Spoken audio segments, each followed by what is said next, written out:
اللہ نے پردہ ڈال دیا، پھر اس کی طرف اپنی روح کو بھیج دیا۔ وہ انسان بن کر اس کے سامنے آیا۔ حضرت مریم ایک دن تنہا تھی اور دیکھا کہ قریب ایک انسان نہ رہا ہے۔ اس سے مریم نے کہا کہ میں تجھ سے رحمان کی پناہ مانگتی ہوں اگر تو پرہیزگار ہے۔ اس نے کہا کہ تیرے رب کی طرف سے بھیجا گیا ایک فرشتہ ہوں تاکہ تجھے ایک پاکیزہ لڑکے کی خوشخبری سناؤں۔ مریم نے کہا ایسا کیوں کر ممکن ہے، میرے قریب کوئی انسان نہیں آیا۔ فرشتے نے کہا کہ میرے رب کے نزدیک سب کچھ ممکن ہے، وہ کائنات کا مالک ہے۔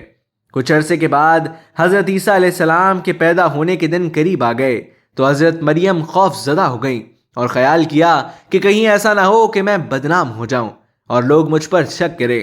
ایک ویران جگہ جا کر ایک ٹیلے پر رہنے لگی۔ یہ جگہ بیت اللحم کے نام سے مشہور ہے۔ وہاں کھانے پینے کا کوئی سامان نہ تھا، اس لیے زیادہ پریشان ہوئی۔ غیب سے آواز آئی، غم نہ کر، تمہارے رب نے تمہارے لیے ایک چشمہ جاری کر دیا ہے۔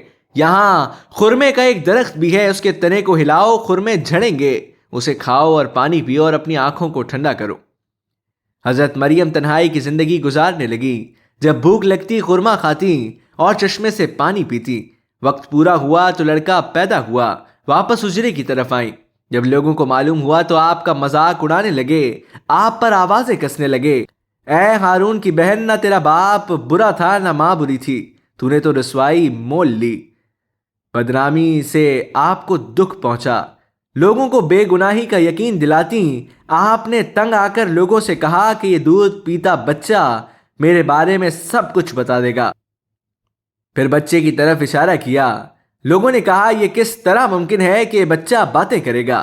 بچے نے بولنا شروع کیا، میں اللہ کا بندہ ہوں، اس نے مجھے کتاب دی، مجھ کو نبی بنایا اور برکت والا بنایا جب تک میں زندہ ہوں۔ مجھ کو میری ماں کا خدمتگار بنایا، اس نے مجھ کو نماز اور زکوٰۃ کا حکم دیا، اس نے مجھ کو سرکش اور بدبخت نہیں بنایا۔ مجھ پر سلام ہے جس روز میں پیدا ہوا، جس روز میں مروں گا، جس روز میں زندہ کر کے اٹھایا جاؤں گا۔ میں عیسیٰ بن مریم ہوں، سچی بات کہہ رہا ہوں۔ جب وہ کوئی کام کرنا چاہتا ہے تو بس اس کا اشارہ کر دیتا ہے، ہو جا، وہ ہو جاتا ہے۔ بے شک اللہ میرا اور تمہارا رب ہے، اسی کی عبادت کرو، یہی سیدھا راستہ ہے۔ یہ حضرت عیسیٰ علیہ السلام کی گواہی تھی اور بچے کا بات کرنا بہت بڑا معجزہ تھا۔ اللہ تعالیٰ نے فرمایا بے شک عیسیٰ کی مثال اللہ کے نزدیک آدم کی سی مثال ہے۔ اللہ نے مٹی سے بنایا، جس طرح اللہ نے بغیر باپ کے آدم کو پیدا کیا، اپنی روح پھونکی، اسی طرح اللہ نے بغیر باپ کے حضرت عیسیٰ علیہ السلام کو پیدا کیا اور روح پھونکی۔ حضرت عیسیٰ علیہ السلام بڑی عمر کو پہنچے تو لوگوں کو نیکی کی دعوت دینے لگے۔ آپ طاغوتی قوتوں کے خلاف تھے، پیار و محبت کا درس دیتے، بھوکوں کو کھانا کھلانے کی ترغیب دیتے، مصیبت زدہ لوگوں کے کام آتے، کمزوروں کا ساتھ دیتے، بیماروں کو شفا بخشنے، اندھوں کو بینائی عطا کرتے، وہ دیکھنے کے قابل ہو جاتا، کوڑ کا مرض اچھا کرتے، بیماروں کے قریب رہتے۔ آپ نے فرمایا میں مادر زاد اندھوں اور کوڑ کے مریضوں کو شفا بخشتا ہوں۔ ایک مرتبہ آپ علیہ السلام کے پاس ایک شخص آیا اور کہا مجھے کوئی ایسا طریقہ بتاؤ جس پر چل کر میں خدا تک پہنچ جاؤں۔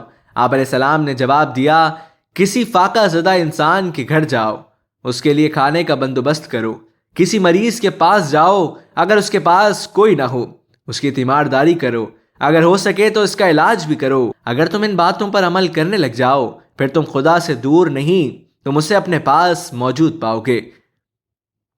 تم جو کچھ طلب کرنا چاہو خاموشی سے طلب کرو، وہ تمہیں ضرور دے گا۔ یہی اس کی مرضی ہے، جب تک تم اس کی مرضی پوری نہ کرو تم خدا تک نہیں پہنچ سکتے۔ ایک مرتبہ ایک نوجوان آپ علیہ السلام کے پاس آیا اور پوچھنے لگا میں کون سا نیک کام کروں کہ ہمیشہ کی زندگی پاؤں؟ آپ علیہ السلام نے جواب دیا تو نیکی کے بارے میں مجھ سے کیوں پوچھتا ہے؟ نیک تو صرف ایک ہی ہے، تو ان احکام کو مان۔ نوجوان نے پوچھا کون سے احکام؟